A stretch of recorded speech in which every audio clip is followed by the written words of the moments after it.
પૂર્વ મુખ્યમંત્રી વિજય રૂપાણીના પાર્થિવ દેહને સિવિલ ખાતે રાજકીય સન્માન સાથે પરિવારને સોંપવામાં આવ્યો.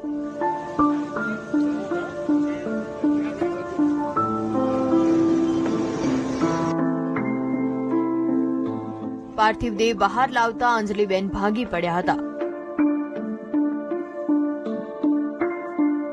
પુત્ર ઋષભને વળગીને તેઓ રડી પડ્યા, જ્યારે પુત્રએ ભીની આંખે માતાને સંભાળ્યા હતા.